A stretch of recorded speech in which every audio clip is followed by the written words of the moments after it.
Merci beaucoup, Mme Brasher. Ça me fait plaisir que Rimouski soit sur un panel aussi important des villes de notre taille comme Rimouski, New York et Hong Kong. Pour un sujet qui, à mon avis, est un sujet de cœur. Donc, la grandeur et la taille de la ville, ça se situe au niveau du cœur. Parce qu'au-delà des théories, je pense que le défi qui est lié à bien vieillir dans nos communautés, c'est un défi qui interpelle les valeurs. Donc, je suis donc très heureux d'être ici aujourd'hui en ma qualité de président de l'Union des municipalités du Québec et de maire de Rimouski pour partager avec vous ma réflexion sur les façons d'influencer les décideurs.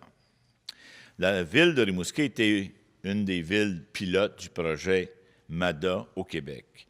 Je suis bien placé pour vous dire que le premier ingrédient pour réussir la démarche MADA est la volonté politique d'y adhérer.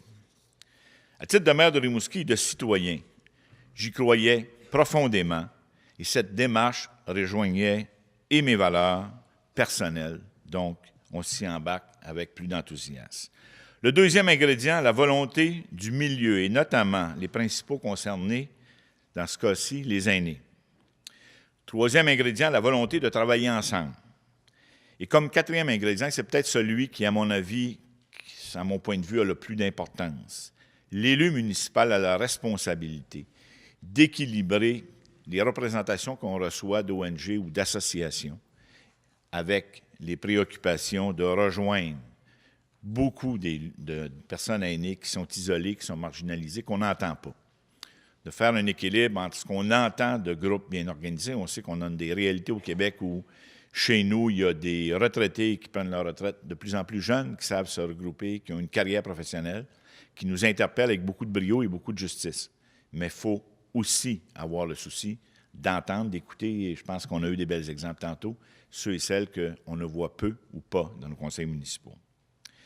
Chez nous, tous les acteurs du milieu ont collaboré. Ensemble, on est plus fort pour influencer le mouvement. Comme je le dis souvent, seul, ça va plus vite, mais ensemble, on va beaucoup plus loin.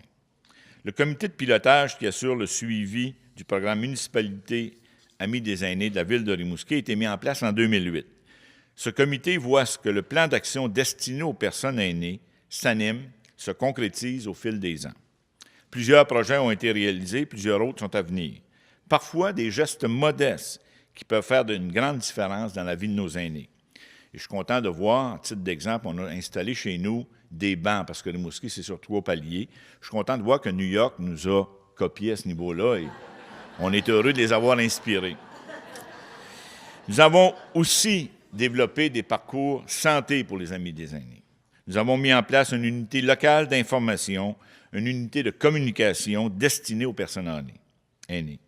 Cet outil se décline en 2 types de supports. Un guide informationnel sur le site Internet de la Ville et l'accès à une ressource spécialisée pouvant répondre aux aînés individuellement, soit par téléphone ou en personne sur différentes questions qui les préoccupent. Cette initiative ramène la personne aînée au centre de nos préoccupations sociales afin que les services et infrastructures soient adaptés et accessibles à leurs besoins. Il est important d'avoir ce souci quand on fait des choix d'infrastructures.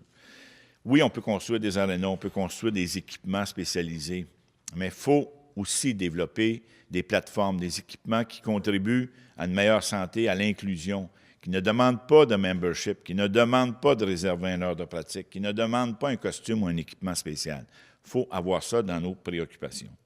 Je terminerai ici l'exemple de Rimouski, de l'influence des décideurs locaux pour vous amener sur une analyse plus macro du rôle d'influence des municipalités et de leurs élus. Le leadership des élus municipaux, tant au niveau local, régional que national, est à mon sens essentiel pour arrimer les politiques familiales, les démarches MADA aux besoins évolutifs des familles.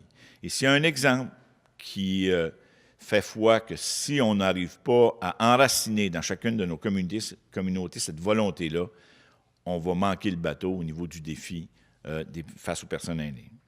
Il faut une vision de la municipalité qui place la personne et la famille au centre des préoccupations municipales.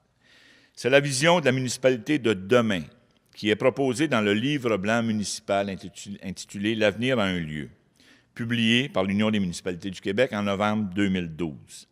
Cette vision est ancrée dans des valeurs démocratiques. Elle est forte de l'adhésion d'un très grand nombre de municipalités québécoises. Permettez-moi de vous la lire. La municipalité de demain place la personne et la famille au centre de ses préoccupations et de ses actions. Son développement repose sur les valeurs du développement durable et de l'éthique. Sa gestion favorise la participation citoyenne, la transparence et l'imputabilité. La municipalité de demain contribue à la fierté et au sentiment d'appartenance de sa population, tout en étant ancrée dans des valeurs démocratiques de solidarité qu'elle partage avec les municipalités québécoises de tous les milieux. Les citoyennes et les citoyens reconnaissent en elle un gouvernement de première ligne, répondant à leurs besoins locaux, stimulant le dynamisme culturel, la vitalité économique et la protection de notre patrimoine. Je pense que sur la base de ces valeurs-là, on est en mesure d'appuyer une démarche comme celle de MADA. À l'UMQ, on croit que cette vision est mobilisatrice et qu'il faut la partager avec un plus grand nombre possible de citoyens et d'élus.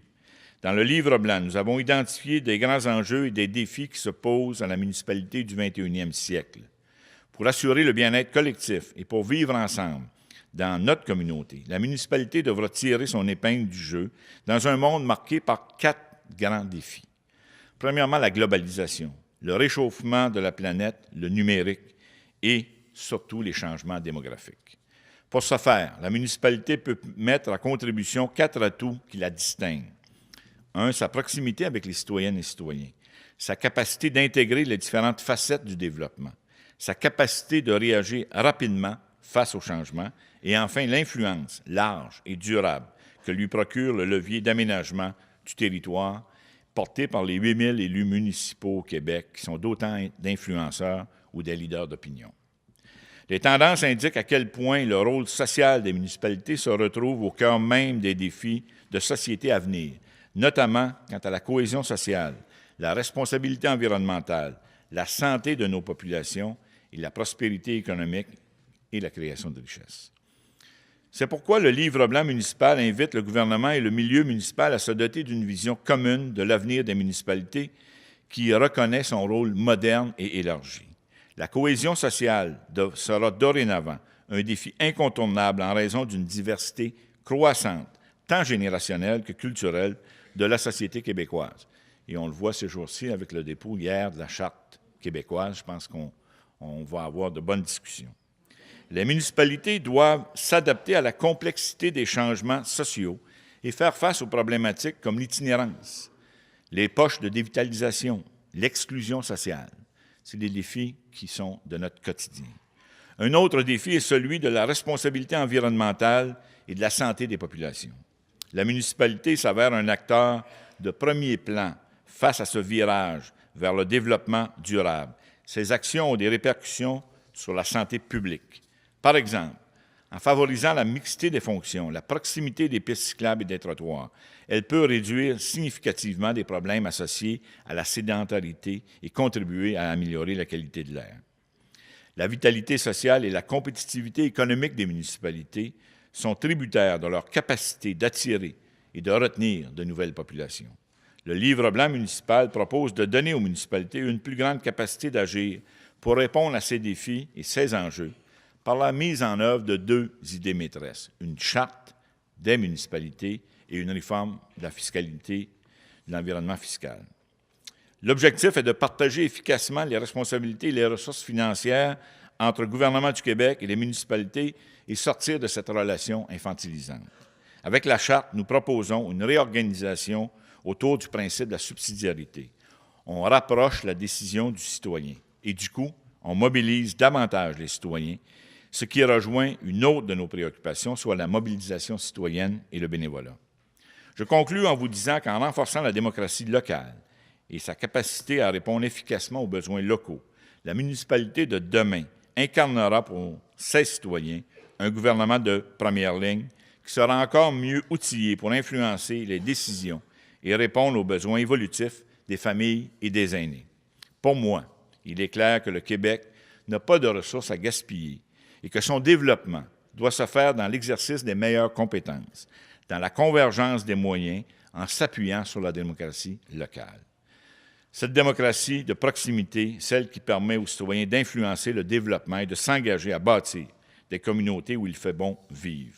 Prendre conscience de l'importance des enjeux qui s'adressent au niveau municipal, c'est de prendre conscience de l'importance d'y participer comme citoyen, de s'impliquer, afin d'influencer les orientations et les actions pour bâtir des communautés inclusives et solidaires. La démocratie municipale influence ce qui cimente une communauté, qui transforme une ville en une communauté solidaire et génère un sentiment d'appartenance et de fierté locale.